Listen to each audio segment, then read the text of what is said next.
이번 시간에는 매출 매입 유형 코드에 대해서 배워보도록 하겠습니다.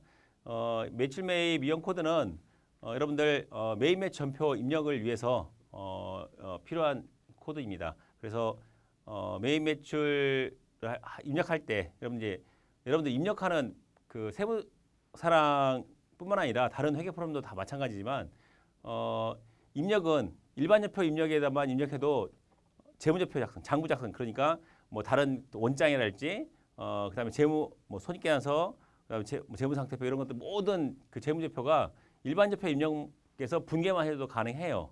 하지만 부가세 이 프로그램이 장부 작성만 있는 게 아니라 부가세 신고도 해야 하기 때문에 부가세 신고를 위해서 그러면 뭐 이런 세금계산서를 입력하는 것을 따로 만들어서 그게 매입 전표 입력이에요. 근데 매입 전표 입력이 부가세 신고만 하고 또 이제 분개는 일반 전표에서 하고 이렇게 해도 상관없어요. 어차피 장부 만드는데 그런데 효율적이지 않잖아요. 어차피 세금계산서 입력하는데 거기에 분개까지 같이 해주면 따로 일반 전표 입력에다가 할 필요가 없기 때문에 매입 매출 전표에다가 입력을 하는데 입력을 할 때 필요한 거예요. 그래서 매출이면 어떤 매출이냐, 세금계산서를 발행한 매출이냐, 아니면 현금 영수증 발행한 매출이냐, 아니면 그냥 아무것도 증빙 없이 발행한 매출이냐. 매입이면 어떤 매입이냐, 돈 주고 세금계산서 받았느냐, 현금 영수증 받았느냐, 아니면 아무런 증빙을 받지 못했느냐, 뭐 이런 것들에 따라서 입력을 구분해서 입력을 해줘야지 나중에 부가세 신고할 때 가산세 문제랄지 혹은 거기에 한 부속명세 작성 문제랄지 이런 것을 해결해주기 위해서 여기 나온 것처럼 코드의 유형을 매출이면 매출, 매입이면 매입에 대한 코드를 유형을 설명해주고 있습니다. 여기 있는 내용은 여러분들이 이제 매입 매 전표 입력하실 때 날짜 치고 난 다음에 처음부터 유형부터 물어봐요. 매출이냐? 매출이면 어떤 매출이냐? 나와 있는데 11번 과세부터 시작해서 24번 현형까지 현금 영수증 매출까지 쭉 나와 있어요. 자, 첫 번째 매출이라면 첫 번째 가장 일반적인 것을 제일 먼저 했겠죠. 그래서 가장 일반적인 과세 매출, 그러니까 매출을 하면서 세금계산서 발행한 거예요. 그래서 과세 매출이라는 것은 세금계산서 발행했는데 어떤 세금계산서? 일반적인 10% 세율을 적용한 세금계산서. 그러면 부가세 10% 말고 다른 것도 있어요? 있어요. 뭐 0%. 그 영세라고 하죠. 영세율이라고 하죠. 영세율을 적용하는 것도 세금계산서를 발행해요. 사실은 모든 거래는 증빙을 세금계산서를 발행하게 돼 있어요. 근데 예외적으로 세금계산서 외에 뭐 다른 증빙수단을 발행한다든지 적격증명을 발행하면은 세금에 포함되는, 그러니까 부가세가 과세되는 재화나 용역의 공급에 대해서는 부가세 세율 10%를 적용해서 과세 매출 세금계산서를 발행하게 돼 있어요. 하지만 영외세율, 국내에서 세금계산서 발행하는데 물론 외국에 수출하는 경우에는 세금계산서 발행의 의무가 면제돼요. 생각해보시면 알겠지만 국외에다가 물건 보내면서 우리나라 세금계산서 보내면 그걸 어디다 쓸 거예요? 외국에서 그걸 받아다가 증빙을 쓸 거예요? 그런 거 아니잖아요. 그러다 보니까 특별히 몇몇 가지 경우에는 세금계산서 발행 의무가 면제되는데 국내에서 그럴 때는 영세율 거래 같은 거 여기 나온 것처럼 내국 신용장이나 구매 확인서 등에 의한 공급인 경우에 어차피 이 물품들은 수출될 거예요. 그러니까 수출업자가 나 물건 사서 수출해야 되는데 물건 사면서는 부가세 부담하고 다시 수출할 때 부가세 환급받고 이런 절차를 부가세를 주고 수출할 때 환급받고 그 기간 동안에 부가세에 관련된 돈이 묶이는 경우가 대부분이고 그리고 그것 때문에 수출이 지연될 수도 있고 이런 문제가 발생하니까 아예 수출될 게 확실하다면 그러니까 수출될 게 확실한 게 뭐예요? 신용장에서 여러분들 수출할 때 수출 그냥 하는 거 아니에요. 외국에서 신용장을 발행해서 신용장을 가지고 우리가 수출해요.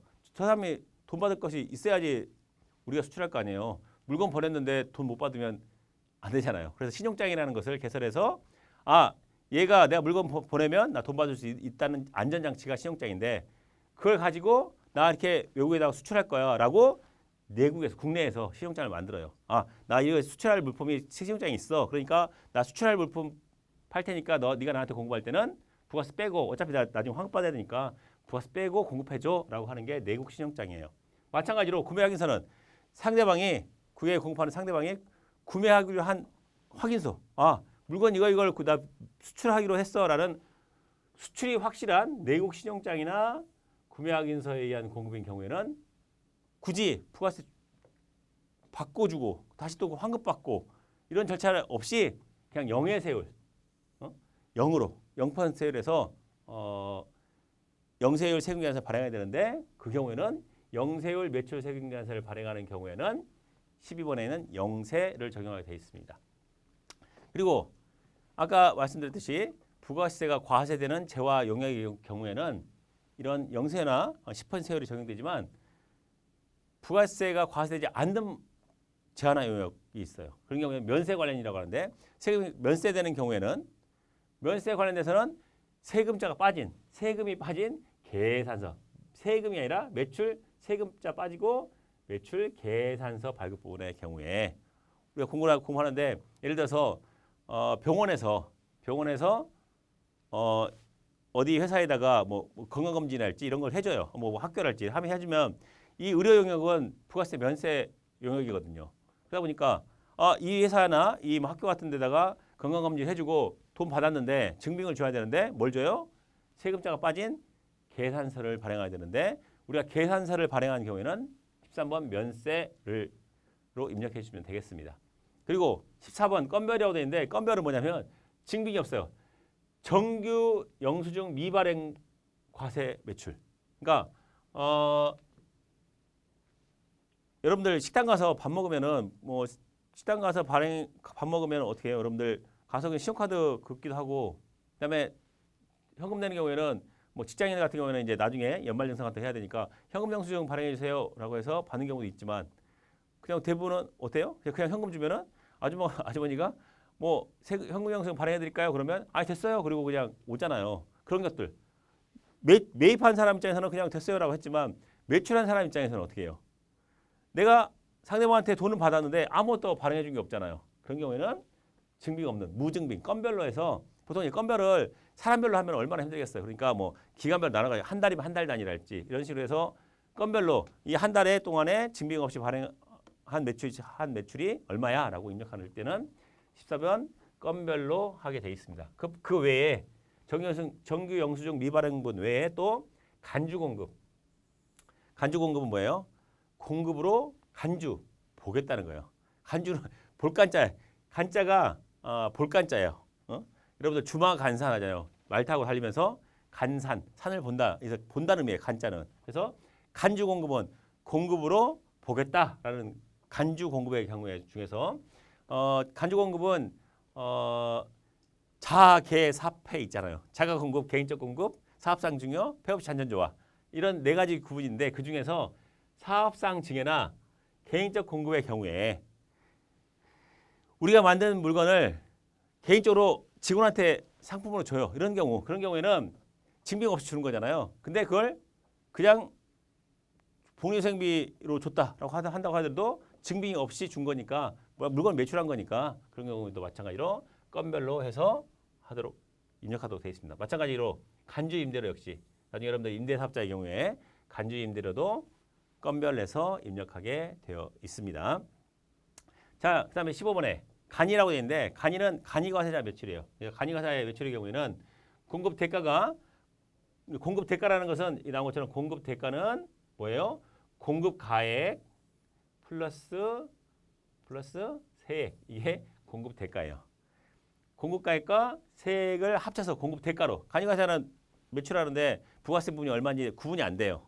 구분이 안 되기 때문에 공급 대가로 입력을 하게 돼 있어요. 근데 다른 것들은 공급 가액 얼마, 거기 세액 얼마 별도로 다 구분이 되어져요. 건별도 역시 입력할 때 입력하면은 공급 가액 얼마, 세액 얼마 입력되는데 간이과세는 그게 구분 자체가 안 되기 때문에 그래서 간이과세자가 세금계산서를 발행할 수 없는 거예요.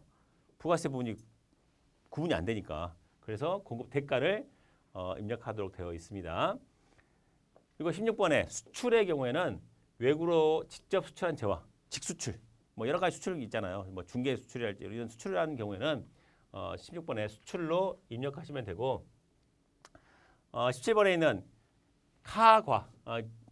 카드 과세. 카드로 발행한 과세 매출의 줄임말이에요. 그래서 카드 매출 전표를 발행한 아까 말씀드렸듯이 우리가 물건을 공급했는데 상대방이 카드로 결제한 부분 그것은 카과라고 하면 되겠습니다. 우리는 세금계산서 발행하고 난 다음에 보니까 카드 매출을 또 한 경우도 있어요. 물론 그런 경우 있어요. 그런 경우에 어떻게 할 건지 뒤에 책 뒤에 나와 있으니까 그때가 다시 한번 설명을 해드릴게요. 그러면 이제 세금계산서도 발행했고 카드도 매출도 있으면 뭐 위에 있는 과세를 할 것인지 카과를 할 것인지 헷갈릴 수 있잖아요. 그런 경우 다시 뒤에서 설명을 해드리도록 하겠습니다.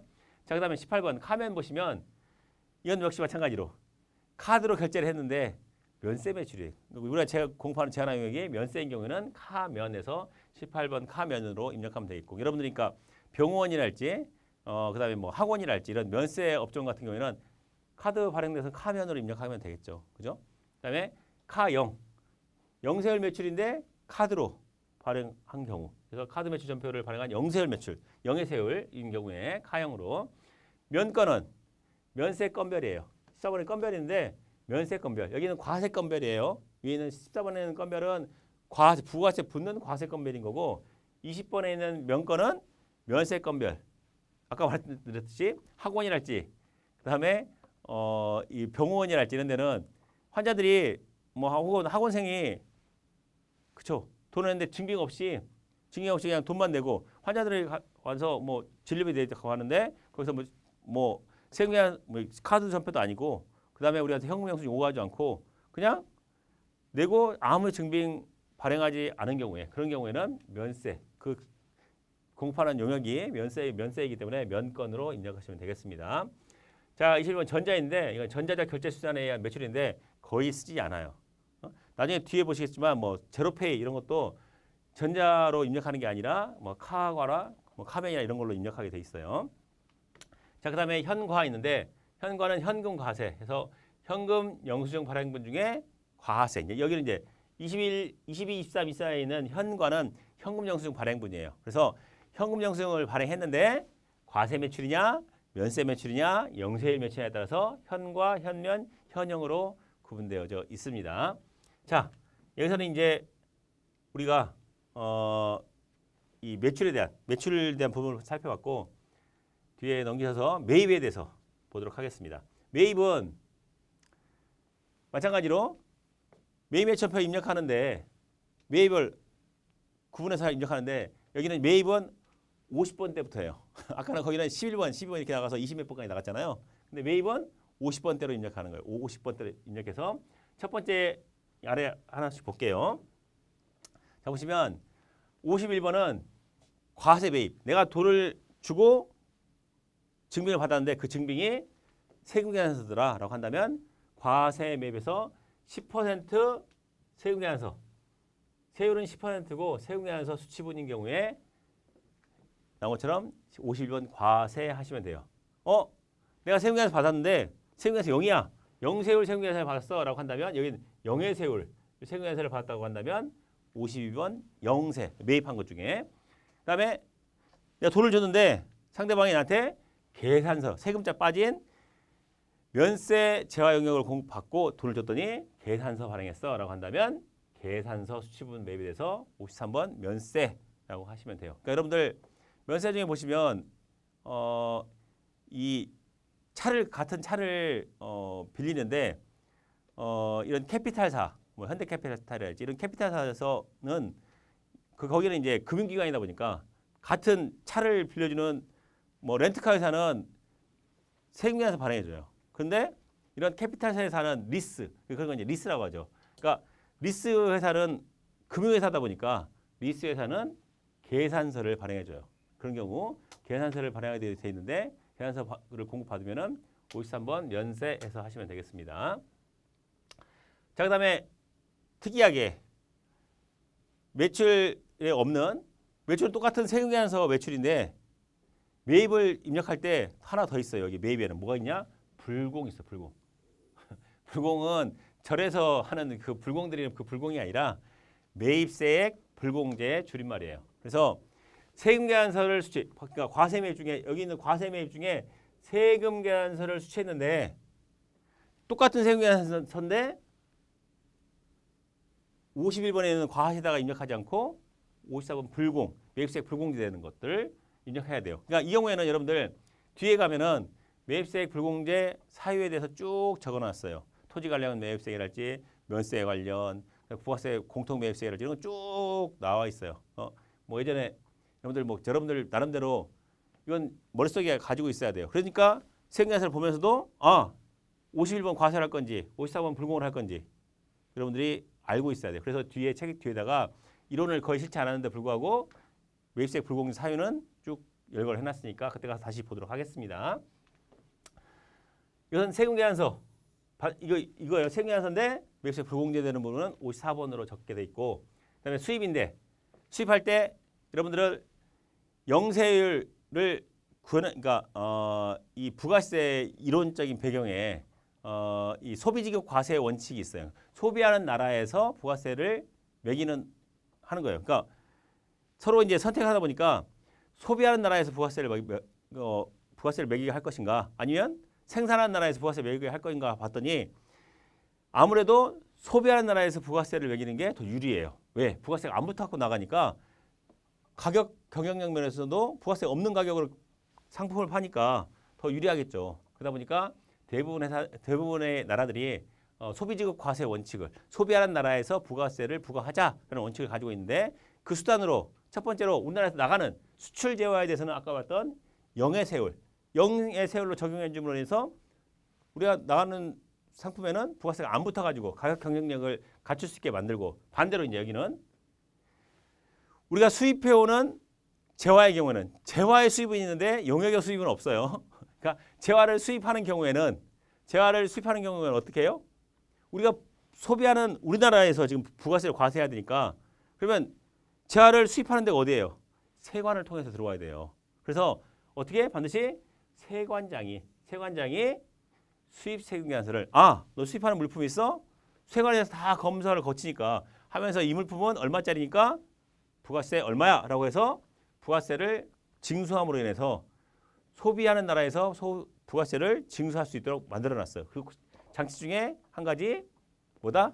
소비 과세 원칙을 구현하기 위한 게 첫 번째 영세율과 두 번째 세관장이 발행한 수입 세금계산서에서 수입하는 재화에 대해서 부가세를 매기는 제도, 이 두 가지 제도가 소비적 과세 원칙을 구현하는 데 수단이 되고 있습니다. 그런 경우에 세관장이 인천이면 인천세관장, 부산이면 부산세관장이 발행한 수입 세금 계산서의 경우에는 수입으로 해서 55번을 선택하시면 되겠습니다. 이거 역시 여러분들 입력할 때 이 경우는 과세 표준 자체가 실질적인 이 물품의 가격하고 좀 달라요. 왜냐하면 세관장이 일일이 물건 따져가지고 이 가격이 얼마짜리인지 할 수 없잖아요. 그러니까 신고 가격에다가 거기다가 관세까지 다 합쳐가지고 줄이면은 주세까지 다 합쳐가지고 그걸 과세 표준해서 거기다 곱하기 10% 해서 매기다 보니까 여기 수입 신고 필증에 있는 이 공고가 금액과 실제로 금액이 다른 경우가 많아요. 그래서 수입의 경우에는 나중에 분계를 할 때 수입은 분계를 부가세 부분만 분계하는 경우가 대부분이에요. 나중에 이제 통장에 돈 나갈 때 그 통장분에서 수입에 대한 분계를 하는 경우가 많습니다. 그 나중에 가서 설명 또 해드릴게요. 자, 그다음에 56번에 금전의 경우에는 금전 등록기에 의한 우리가 매입인데 여기 보셨듯이 아주 오래전 98년도까지만 사용했었고 없는데, 그러면 이 프로그램 자체가 개발된 게 98년도 이전에 개발돼가 쭉 썼었는데, 근데 이제 중간에 55번에서 57번을 건너뛰면 중간에 이가 하나 빠지잖아요. 그래서 있으니까 금전은 지금 사용하지 않는구나라고 생각하시면 되겠습니다. 자, 57번의 카과는 매입세 공여 중에서 카드 전표 수취한 매입에 대해서 카과로 하시면 되겠습니다. 물건 사오면서 카드 결제한 경우.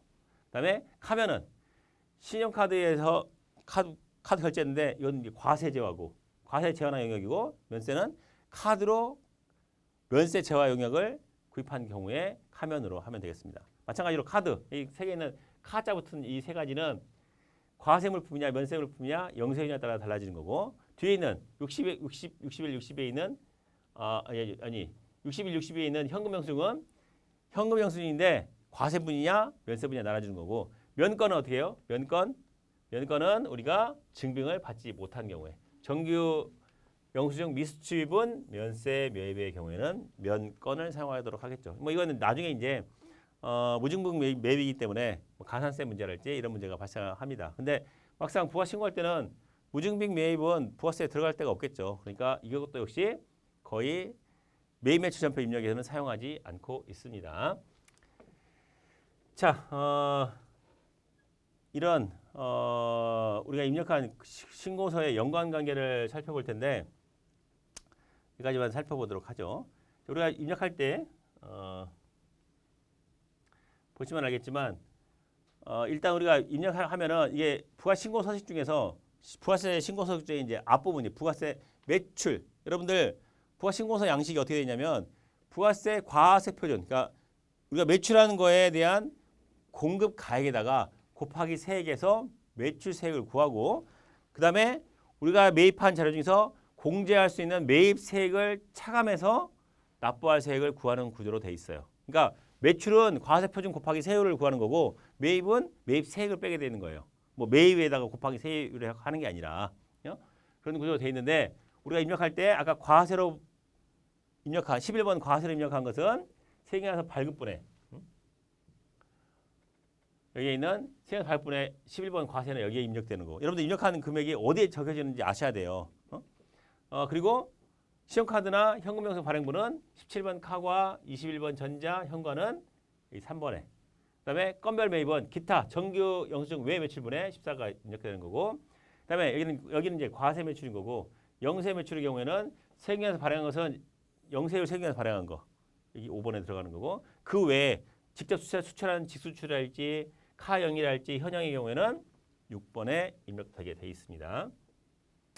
자 그다음에 여기 중에서 부가신고서의 면세 수익금액 부분에 해당되는 것은 면세 매출.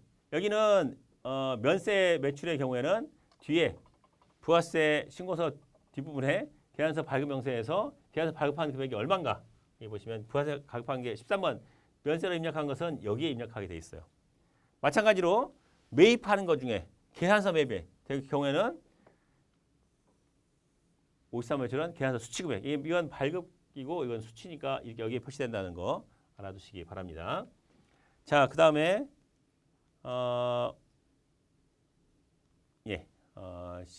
매출 유형과 신고서의 연관관계 보시면 아까 신고서 다음에 매출에 관련된 것은 매출차별 세금계산서 합계표에 세금계산서 이거 두 개 다 세금계산서 발급분이잖아요. 그 다음에 계산서는 계산서 합계표에 그리고 기타는 현금 매출 명세서. 이제 여러분들 전문 사업자랄지 뭐 이렇게 전문 직종의 경우에는 혹은 현금 매출을 자주 할 수 있는 것을 의심되는 그런 업종의 경우에는 현금 매출 명세서를 작성하게 되는데 거기에는 정기증빙의 기타가 건별이 가게 돼 있습니다. 그다음에 간이 있고 그다음에 수출의 경우는 수출 시장 명세서, 그다음에 영세율 매출 명세서를 작성해야 되고 카과 카면 카형의 경우는 신용카드 매출 전표 발행 금액 집계표 과세분에 면세는 면세분에 적여주게 되겠습니다. 영세율도 마찬가지로 과세분에 적여주게 되겠습니다. 그 외에 이제 현과 현면 현형의 경우에는 마찬가지로 똑같이 현금 영수증부니까 현금 영수증 발행분으로 해가지고 여기 있는 신용카드 매출 전표 등 발행 금액 집계표에 나오게 되겠습니다. 매입에 관련돼서는 매입은 우리가 51번, 52번, 54번, 55번의 경우에는 세금계산서 수취분 중에서 일반 매입에 그리고 똑같이 세금계산서 수취분인데 고정자산 매입인 경우에는 똑같이 51번, 52번, 54번, 55번을 입력하지만 품목이 우리가 입력할 때 분기할 때 품목이 고정자산에 해당되는 뭐 기계장치랄지 건물이랄지 뭐 기타 뭐 자산을 고정자산을 매입한 경우에는 여기에 들어가게 되어 있습니다. 그래서 세금계산서 수취분인데 이렇게 두 개를 구분하는 일반 매입과 고정자산 매입을 구분하는 이유는 고정자산 매입은 평균적인 이 부가가치율, 부가율, 그러니까 업종별 부가율이라고 하는데 부가율에 영향을 미치지 않게 하기 위해서 구분되어진 것도 있어요. 그러니까 늘 해오던 것은 부가율이 비슷할 텐데 그 기수에 그 기에 고정자산을 매입했다거나 이런 경우에는 그러면 부가율이 확 떨어질 거 아니에요. 그런 것을 방지하기 위해서 세금계산서 매출 수취분이지만 고정자산 매입은 따로 빼가지고 별도로 적게 되어 있는 경우도 있습니다. 자, 그 외에 이제 공제 매입세액은 과거에 의한 카드 매입에 의해서 매입세 공제하거나 아니면 현금 영수증 매입에 의해서 공제하는 경우 있고 뒤에 이제 나중에 보면은 의제 매입세 공제하는 것도 의제 매입세 공제서 연서를 작성하면 그것도 이제 그밖에 공제 매입에 입력되게 돼 있습니다. 그리고 아까 입력할 때 54번의 불공제는 공제받지 못할 매입세액에서 불공으로 차감하게 매입세액 불공제의 약자예요 하게 되어 있습니다. 자, 이렇게까지 해서 이제 이 우리가 이 매입매치 전표 입력한 내역이 신고서에 어떻게 반영되는 것까지 살펴보고 또 그 다음 시간 이어서 하도록 하겠습니다.